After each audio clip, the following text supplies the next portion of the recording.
Hello everyone and welcome to another casual review. Today I'm talking to you about Scarlet Nexus. I've heard a lot of good things about this game, so I was excited to give it a try.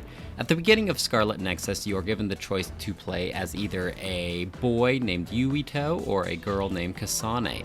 There are major differences between them, including the story and your abilities that you get alongside with them. So this game actually does heavily encourage multiple playthroughs so then you can see the full story because they have branching paths. I chose to play as Kasane because I liked her ranged attack abilities. Basically, she has a bunch of these levitating, hovering blades that fly around her, and she can launch them at enemies, and I liked the ranged aspect of her combat. However, having played through it, I believe that Yuito is actually probably the more intended character to play as during your first playthrough, because there are some heavy, spoilery things involved in the story that Kasane finds out fairly early. That after some research, Yuito finds them out much later in the game, and they're bigger plot twists when you play as Yuito. So both characters have psychic powers. I'm not sure exactly how Yuito controls. I know that he has a sword and he's more all about like the close-up combat, but Kasane and I believe Yuito both have psychic powers where you can launch objects from far away at enemies. This seems to be the most efficient way to do damage to enemies and keep your distance away from them as well.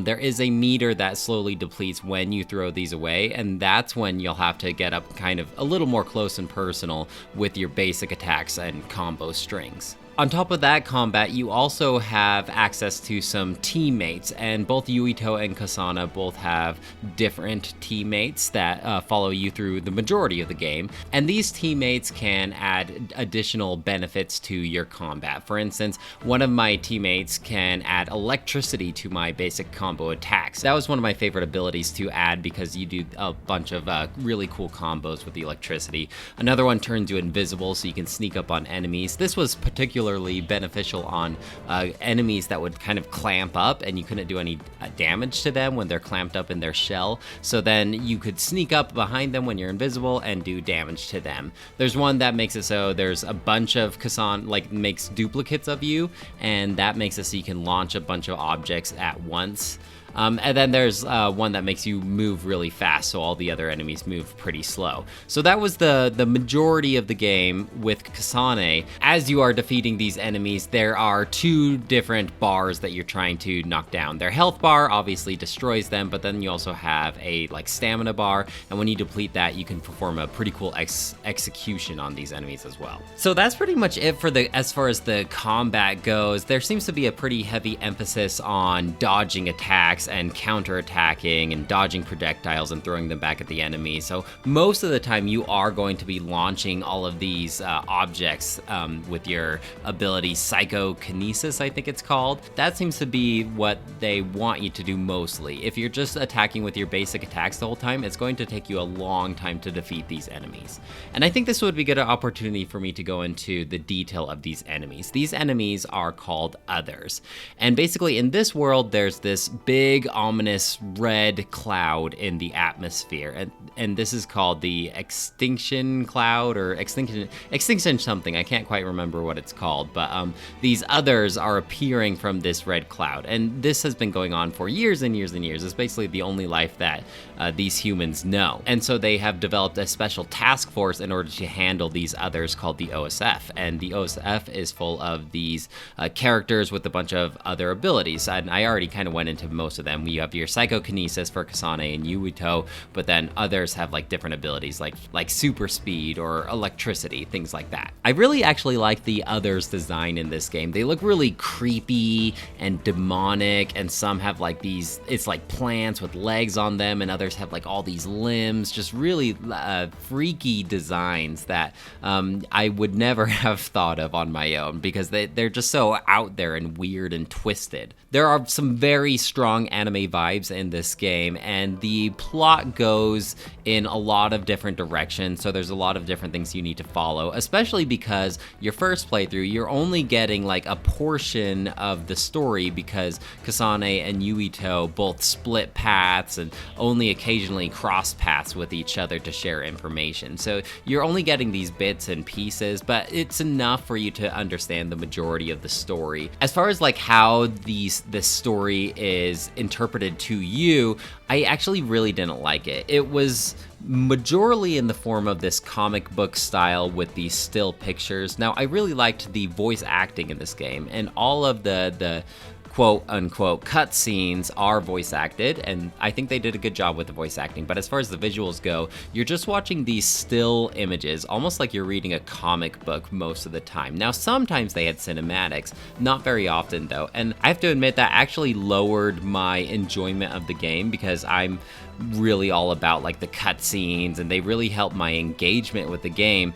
And I get what some people might say, like, well, if you just want to watch a bunch of cutscenes, go watch a TV show or a movie. But it's like that blend between gameplay and the story being told to me. But when it's told to me in this comic booky style, that impaired my enjoyment of the story a lot, actually. I also felt like the pacing in this game was fairly off. It feel like I'm just constantly battling these enemies for a really long time, and then they just dump a ton of dialogue on me at once. And I felt like they could have done a better job balancing the dialogue and the story with the combat, so I didn't get so burnt out all the time. Basically, there's like 3 different phases in this game with all these different chapters. You go fight a bunch of enemies, you have a bunch of dialogue, and then you head back to your headquarters, and this is where you do like the social aspect of the game, where you can give your teammates gifts and increase your relationship with them. And as your relationship increases, so does the effects and the bonuses that they grant you during combat. You can also go on these, it reminded me a lot of Fire Emblem Three Houses, actually, where you kind of go on like these little one-on-one bonding sessions with your teammates, and it's just more dialogue that you go through. By the end of the game, I kind of stopped caring, to be honest, and I was skipping through a lot of these bonding episodes, but it is something that you have to go through in order to get those bonuses. So that's why I kept doing them, but I was just skipping through the dialogue and these comic book interactions between them. This is also where you majorly do like your crafting, where you can craft better weapons for you and your teammates. There's also a lot of appearance changes that you can do, like change the color of your character's outfits and give them different headgear and all of that. And you can also do that for all your teammates as well. I didn't play around too much with this, mostly because with the main character, the objects that you need in order to change their color of their outfit, you have to do these like battle simulations, and I wasn't too interested in that. So I just changed. I only had like a red outfit, the red default outfit for her, and then the yellow outfit that she could change into. You can also equip your characters on top of the weapons. You can equip them with just little pieces of equipment that do various things, like increase your health or increase your damage. And right at the beginning of the game, I had a piece of equipment that said it increased my XP by 100%.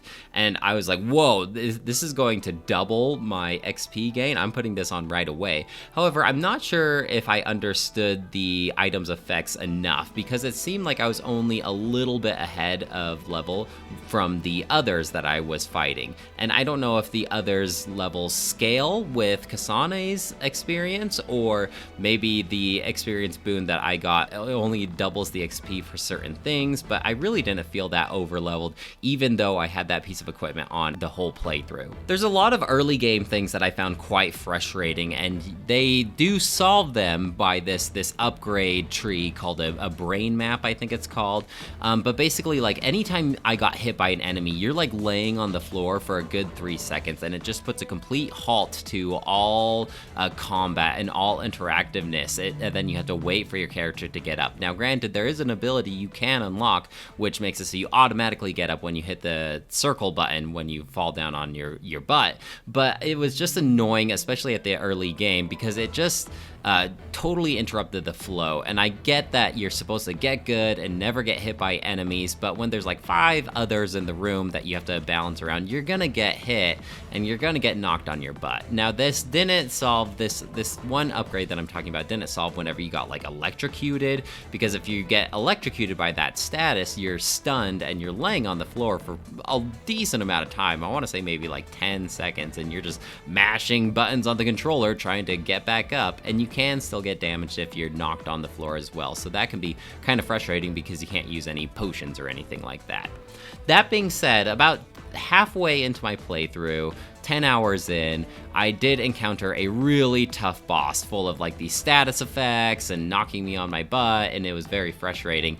And so I did what I find myself often doing when I play games nowadays by dropping the difficulty of this game down to easy. Now you can change the difficulty in this game anytime you want, and there's actually 5 different tiers of difficulty, so I could have dropped this game down to very easy if I really wanted to.